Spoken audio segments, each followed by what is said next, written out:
Hey folks, thanks for joining me today. So in today's tutorial, we're going to be painting a skull. So I chose this rock because the shape of it reminded me of a skull. And so when I painted the black background, it helped me determine what side's going to be on the top and what side's going to be on the bottom. So I'm just using my General's charcoal pencil right now to sketch on where I want the skull to be. And it helps me with some guidelines and to make sure that I've got the shape of the skull the way that I want it. So I really enjoyed making this skull, and it's just a regular skull, and I do add some glow-in-the-dark eyes, so stay tuned to the end of this because I have a picture of it as the eyes are glowing. It actually looks really freaky. But anyways, so I think what I'm going to do is because I had so much fun doing this, I really want to do a candy skull. It's actually one of the things on my list to do, and I've always wanted to try. So I think that that's going to be a tutorial that will be coming up soon. So stay tuned for that. But in the meantime, we're going to paint this guy up. So after I drew everything on or sketched it all on, I am using my Glorious Gold by DecoArt, and I'm outlining everything. So I just wanted it kind of like the gold color actually kind of matches the rock color. So that's what I was trying to do, was to bring in the color of the stone into the artwork as well. So that's why I did that. And it looks so much better against the black background. That's why I used the gold. Now I'm doing his teeth, and I outlined them all in gold first, but later on I end up painting over top of it, and I like it better without the teeth being outlined in gold.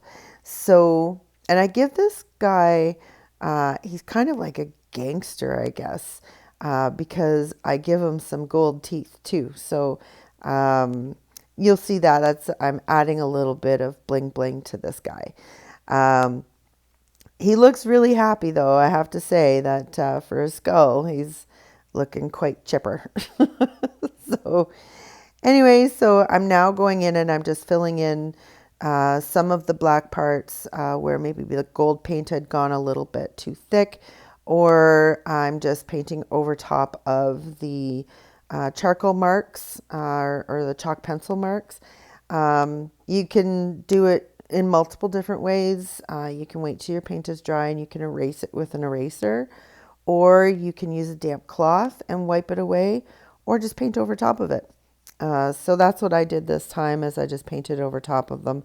And I really liked doing this guy. He turned out really well. But you'll see that at the end of the video. So we'll just keep going and painting.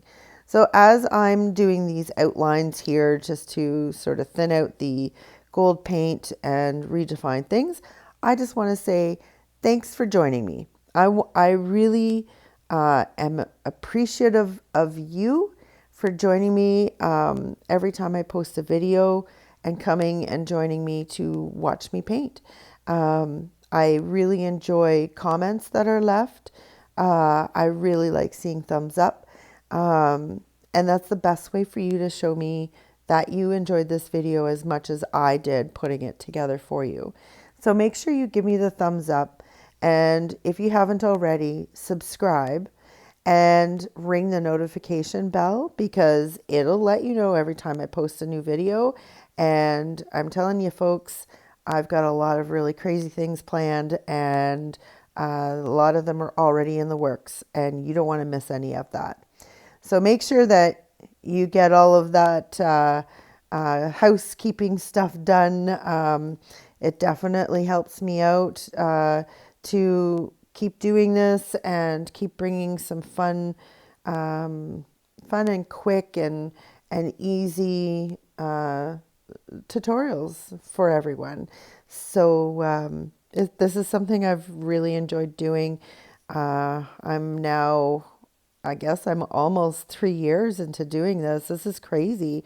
But I look forward to it. So, and it's thanks to you guys for continually supporting me by viewing my tutorials, for commenting, for giving me the thumbs up. I just wanted to let you guys know that I appreciate you, and I thank you for continuing the support and giving me the encouragement and the inspiration to keep doing this. I look forward to posting the videos every week. Aside from these Halloween ones, they're once a day. But I really, really do enjoy doing this for you.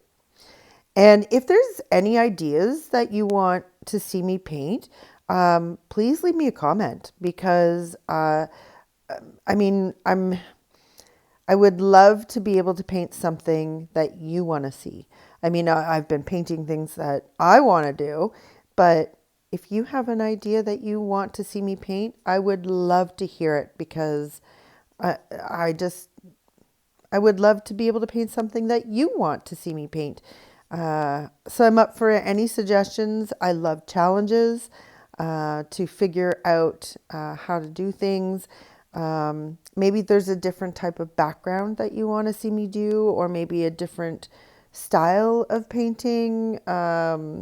Maybe instead of using acrylic, maybe you want me to use watercolors or acrylic pens, paint pens, that sort of thing. Just let me know. I'm up for any challenge, and I would love to see what you think of this guy. I also want to remind you too that all of these rock paintings are going to be in my Etsy shop, so make sure you check there quite often. I will be putting them all into my Etsy shop, so if you wish to own one of these little guys that I've been painting in my series, you can get your hands on one of them. They are one of a kind. I can't duplicate. I have tried so many times, and I cannot. So every single one of them is a new and very unique to itself. So just know that when you buy something, you're buying something that no one else is ever going to have.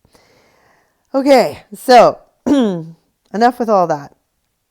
Now I just painted in all of his teeth, and now I'm doing the skull. Now the skull color that I'm using is called Sand, and it's made by Anita's.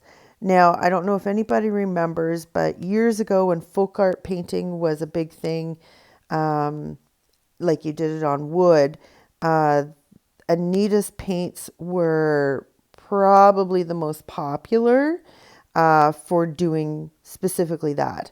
So I do have some of those paints still available. Unfortunately, you can't buy them anymore.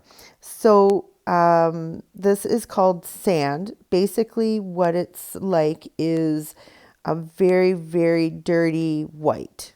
So if you have something like that, then you can use that for the skull, or you can use whatever color you want. You can make your own colors just by adding a little bit of brown and some white to get this darker color, or sorry, get the lighter color, or you can go with a gray. Totally up to you. This is just what I had and I thought would be the best for it, and that's what I'm using. So I'm being totally transparent with you to let you know that this paint that I'm using, I don't believe you can buy it anymore, at least not from any store. You may be able to find it somewhere else, but I'm just letting you know. But it is the color that I'm using here, and I only do one coat because I really wanted that black to shine through a bit so that it gives it depth and it gives it like that 3D kind of look. And I really wanted some of the darkness to come through, so I only did one coat. And now I'm just going back in and I'm outlining in black on the inside of the gold line to separate the skull, so it almost looks like a cartoon or like something you would color in a coloring book. So that's what I'm doing right now, and I'm just going in doing some of these extra touch-ups and things like that. So I do the outline of the, I guess you say I outline the gold outline. So I just find that it makes it a little bit sharper. So now I'm just going in and I'm going to be doing his teeth in between. And this is when I was telling you that I liked it better without the gold paint separating them. So I actually covered it all up with black paint. And I really was able to define them a lot better. And I still put gold on the top and the bottom as the outline. But the black really sort of tied it all in because the eyes are black, the nose is black, and so it just tied it in better. So that's why I did that, and made it look pretty good, in my opinion. I have to say it's not bad for my first skull ever. I have drawn them before, but I've never painted them. So this was my first one ever. So I'm really excited about doing maybe a candy skull. To really pretty it up, and maybe doing it on a bigger stone. Maybe not even a Mad River. Maybe I'll try it on maybe one of the molds that I received from the Dotting or Happy Dotting Company, and make my own stone. So it's a nice round stone that I get to work with. So I'm just continuing to do some touch-ups here, and his teeth are kind of weird and wonky, but that's okay because he's a skull and that's what we want. So here I am now, I'm just outlining the mouth with gold paint just to define it a little bit better so it matches everything else that's on the skull. And it's just a very thin line of the gold paint. So it wasn't as thick as it was before. And it's just to continue the same theme throughout. Now I'm just adding a white dot in the middle of his eyes. And I'm using a dotting tool that I got from the Ditting Center. Make sure you go and check her out. There's a link in the description below. And then I'm just using a paintbrush just to even out the edges and to evenly distribute the paint so that it's flat. So I don't want a dome on there. You usually get domes when you're using the bigger dotting tools, and so I don't want that. So I go in with paintbrush and I level it all out, and then I come back in with some black paint and I separate it from the outside of the eye socket. So I do this because when I put the glow-in-the-dark paint on there, I want it to have the best possible glow-in-the-dark. Now I'm putting on those teeth gems that I was talking about, and he's finished. So there you have it, folks. Life is what you make it, so get creative.